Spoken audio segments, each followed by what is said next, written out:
The galaxy remembered. It always remembered. The archives of empires span thousands of worlds, their chronicles etched into stone, crystal, and datastream alike. Records of wars, treaties, and tragedies were preserved with obsessive precision. Civilizations rose and fell, their names immortalized in libraries the size of cities. Yet amidst this endless ocean of history, there existed a void. A silence. There was one species that had once thrived across entire sectors, their fleets blotting out stars, their influence stretching across countless systems. They were powerful. Proud. Arrogant. And then, nothing. Their name was gone, cut from every archive, stricken from every monument. No statues remained, no sigil or crest survived. Even whispers of their language had been burned from memory.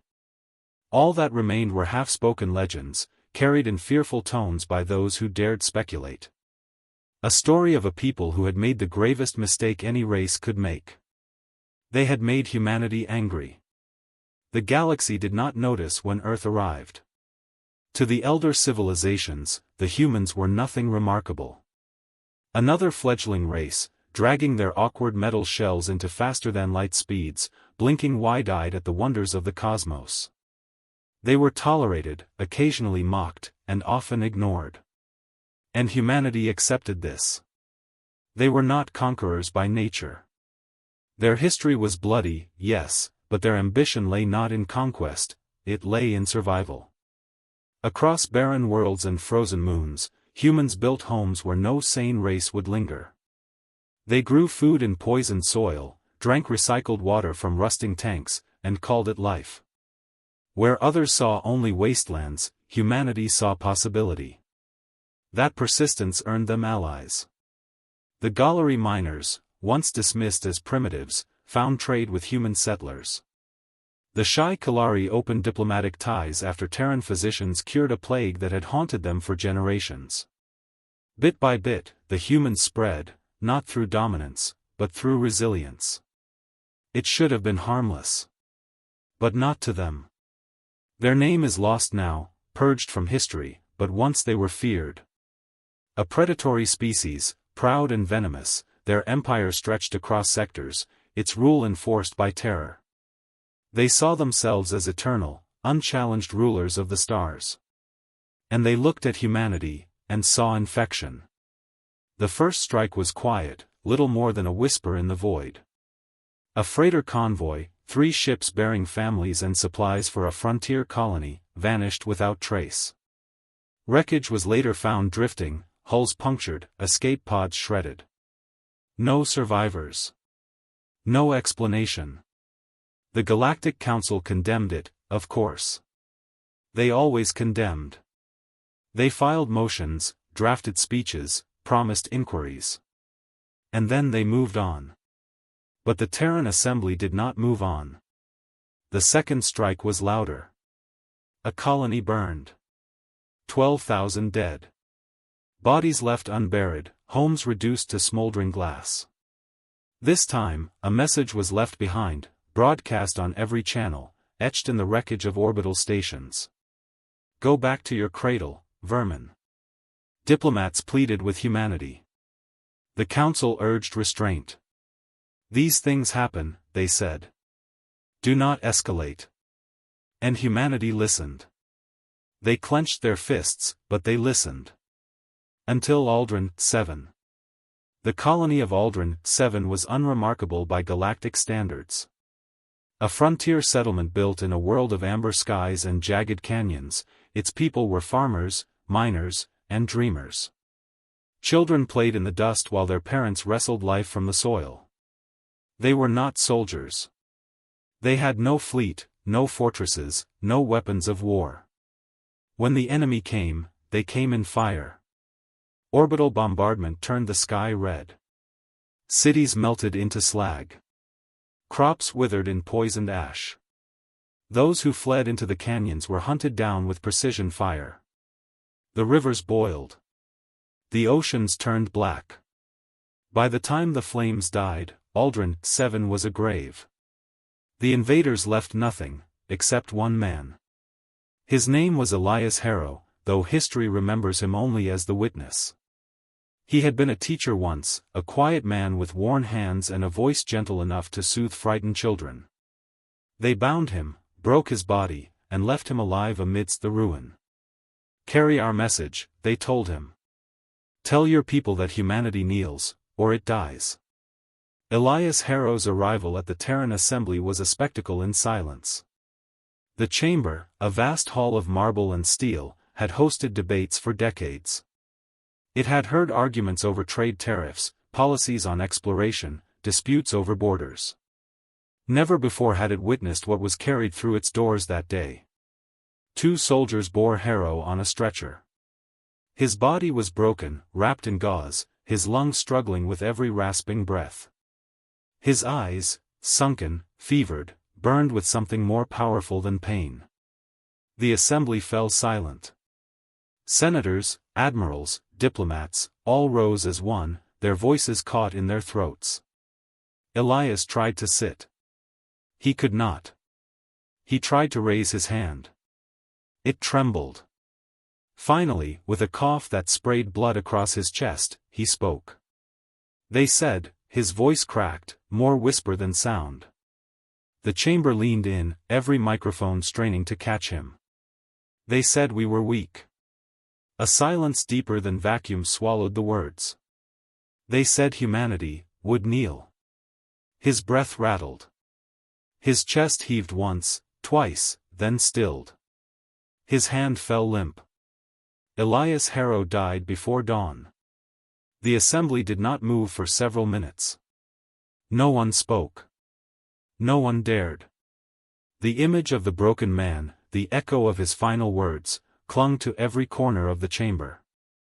At last, Admiral Rain, the eldest of the fleet command, rose to his feet. His uniform was plain, but his eyes burned like fire. "No vote," he said. His voice was steel on stone. "No debate." The chamber stirred.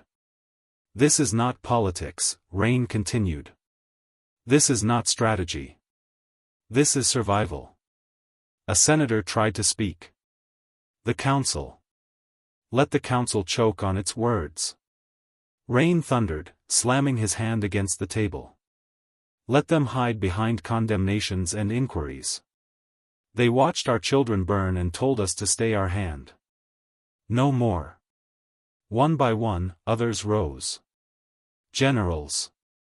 Captains. Senators who had lost families on Aldrin 7.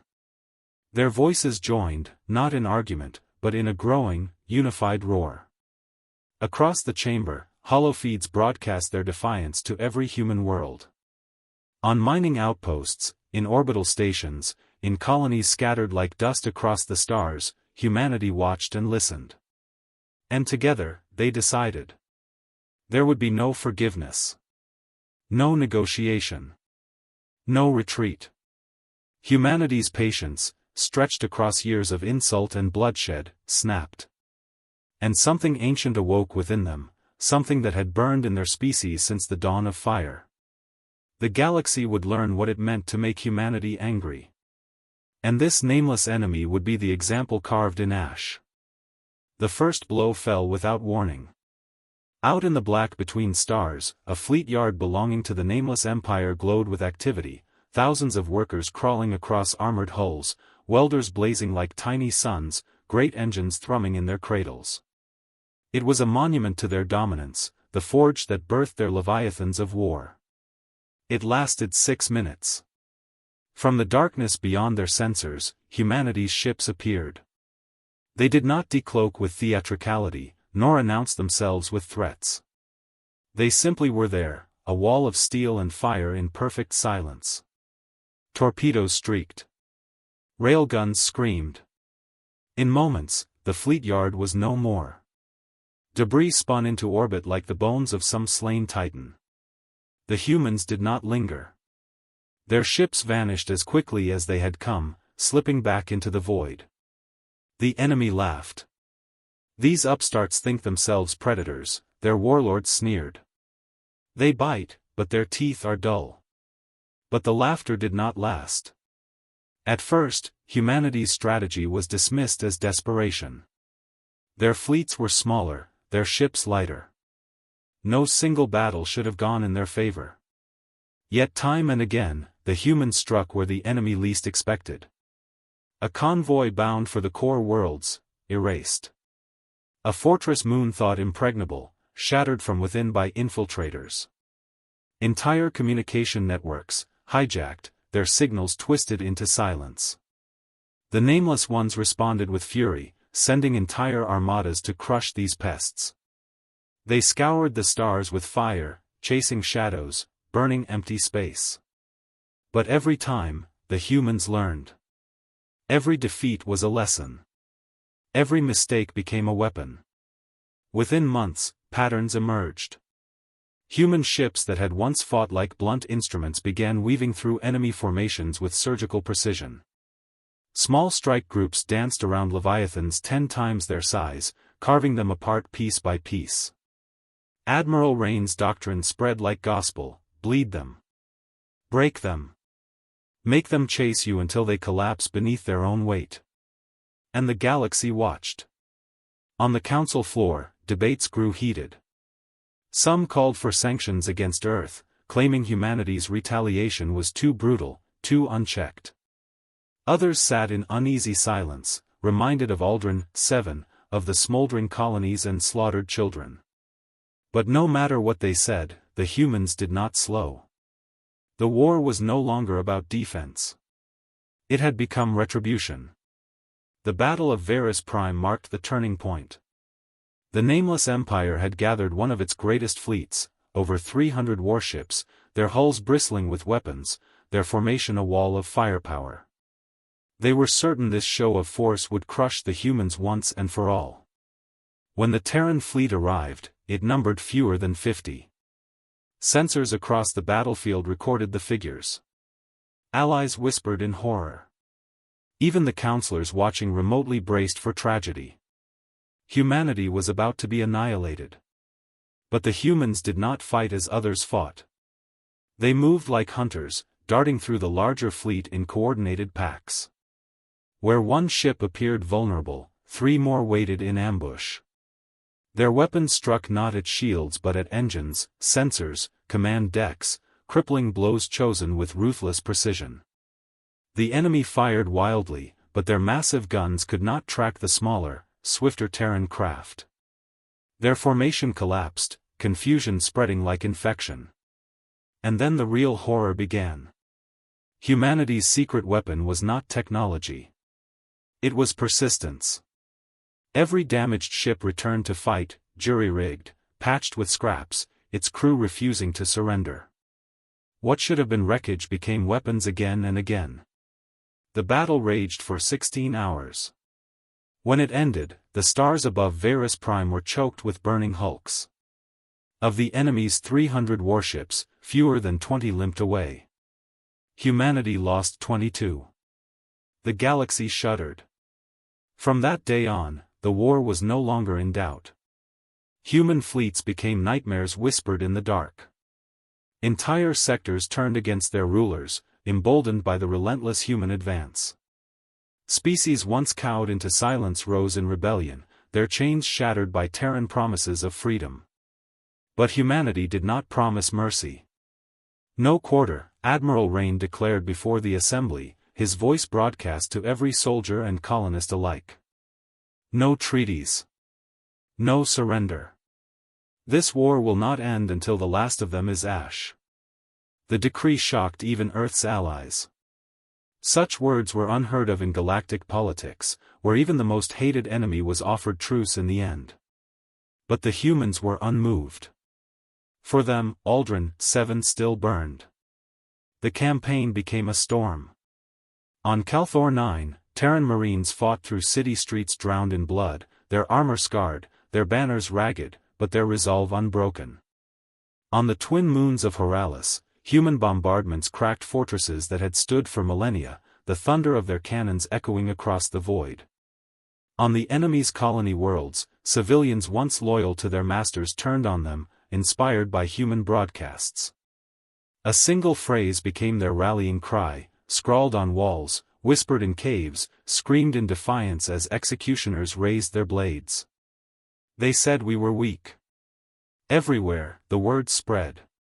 Everywhere, the fire grew. By the 12th year of war, the nameless species was broken. Their fleets were shards drifting in forgotten systems. Their colonies starved, their supply lines strangled by relentless raids. Rebellions tore through what remained of their empire, every uprising fueled by humanity's hand. And yet, humanity did not relent. World by world, system by system, they advanced, not as conquerors, but as erasers. Cities were not occupied but obliterated. Armies were not disarmed but annihilated. It was not war anymore. It was extinction. Across the council, voices trembled. "This is not justice," one elder said. "This is obliteration." But others shook their heads, their faces pale. "Do you not understand? This is humanity angry. This is what happens when they are pushed too far." And in the silence that followed, no one dared argue. When the last enemy fleets burned, when their empire was reduced to ashes and ruin, the galaxy understood. Humanity was no longer the fledgling race it had once mocked. They had become something else. A warning. A reckoning. A storm that left only silence in its wake. And still, the humans did not stop. For they had not come merely to win. They had come to erase. The last battle was not glorious. It was not fought in shining fleets against a backdrop of stars, nor did it echo with the thunder of 1,000 cannons. It was quiet, suffocating, inevitable. The Nameless One's homeworld, once a jewel of the galaxy, was already half dead when humanity arrived. For centuries it had been spoken of with reverence, oceans the color of molten copper, forests of silver trees that sang in the wind, 3 moons whose light danced across crystal cities. It had been the heart of their empire, the throne from which they had ruled without challenge. Now, it was ash. Human bombardments had scoured the surface, turning forests to glass and oceans to toxic swamps. The moons were shattered fragments, their debris painting the sky in trails of fire. Cities that had once glittered like constellations were reduced to hollow shells, broken towers reaching for a sun that could no longer warm them. And yet, within the blackened ruin, the last of them clung to survival. In the citadel of black stone, their final bastion, their leaders gathered. Once they had spoken with arrogance, voices sharpened by pride. Now, their tones were hushed, desperate, frayed with fear. "They have come too far," one rasped, claws clicking nervously on the stone table. "We cannot repel them. We must sue for peace." Another slammed a fist down, cracking the surface. "Peace? Do you not remember Aldrin 7? Do you not remember their vow? They will not grant peace." A third leaned forward, his eyes hollow. "Then what do you suggest? That we wait here like prey until they erase us from the stars?" The chamber fell silent. They all knew the truth. Their fleets were gone. Their armies broken. Their colonies had turned against them. They were the remnants of a race that once thought itself eternal. And beyond their walls, the humans were coming. The Terran fleet descended through skies thick with smoke. They did not come with banners or fanfare. No music. No speeches. Just silence. Warships blotted out the heavens, their hulls black against the burning clouds. Dropships pierced the atmosphere like falling blades, their engines roaring as they bore humanity's judgment down to the surface. From one of those vessels stepped not soldiers, but archivists. They were dressed in robes of gray, their hands carrying not weapons but instruments of record, scanners, datacores, devices for inscription and deletion. Flanking them were soldiers clad in armor marked only by the sigil of Earth, their visors cold and unreadable. The enemy leaders, trembling within their citadel, expected a delegation of warlords. Instead, they faced librarians of annihilation. The archivists spoke in voices steady and calm, their words echoing through the ruined halls. By order of the Terran Assembly, we have come to deliver judgment. You will not be conquered. You will not be enslaved. You will not even be remembered. The enemy leaders shouted, clawed hands raised, their voices breaking with rage and terror. You cannot, one cried. Our name will live forever. Our monuments stand across the stars. The lead archivist tilted his head, his expression unreadable. They already fall. Another leader screamed. We will survive in whispers, in shadows, in what they tell their children. No, the archivist interrupted. His voice cut like a blade. There will be nothing left of you. Not even whispers. Humanity has decided. He lifted a device, a sphere glowing with pale blue light. Your name will be erased. The ritual began. Across the galaxy, Terran fleets carried out the sentence. Databanks were purged, libraries rewritten, monuments leveled.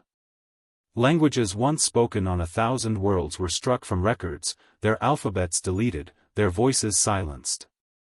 Even the genetic markers of their species were removed from scientific archives. On planets where they had ruled for millennia, their statues were pulled down and shattered. On moons where their songs had echoed, silence replaced melody. In the great halls of the Council, every document, every treaty, every record bearing their name burned away in fire or vanished in code. And on their homeworld, beneath the shadow of their black citadel, the final words were spoken. You will be erased from history. Humanity will not curse you. Humanity will not mourn you. Humanity will not even remember you. Your legacy ends here. The archivists pressed their seals, and with them, an empire vanished. It was not slaughter that ended them. Humanity did not kill every last one. Some were left alive, scattered, broken, nameless. But without memory, without records, without a name, they were nothing. The galaxy forgot them, because the galaxy had no choice. Within a generation, their language was gone. Within 2, even their enemies could not recall their faces. Within 3, their very existence became myth. And in that silence, humanity moved on. Centuries passed. On distant colonies, children asked their parents why humans feared so little. And parents whispered, because once, a people made us angry, and now they are gone. Among smugglers and wanderers on the galactic rim, ghost stories spread, of a race that had ruled too proudly, that had burned too brightly, until the humans came and erased their light forever. None remembered the name. None dared invent it. They were simply the forgotten. Even in the Council, where politics stretched into eternity, silence fell whenever humanity's anger was mentioned. No one dared provoke them too far. No one wished to be the next to vanish into the void of memory. The void where a proud species had once stood. On Earth itself, deep in the archives beneath the Terran Assembly, there is said to be a chamber sealed with iron doors. Inside rests the only surviving record of that nameless race, their true name, their faces, their history. But it is locked, never to be opened. Above the door, carved into stone, are the words that Elias Harrow spoke with his last breath. They said we were weak. They said humanity would kneel. And beneath it, in letters sharp as blades, never again. Thus ended the last species foolish enough to make humanity angry. And thus began the legend of Earth's fury, etched not in names, but in silence.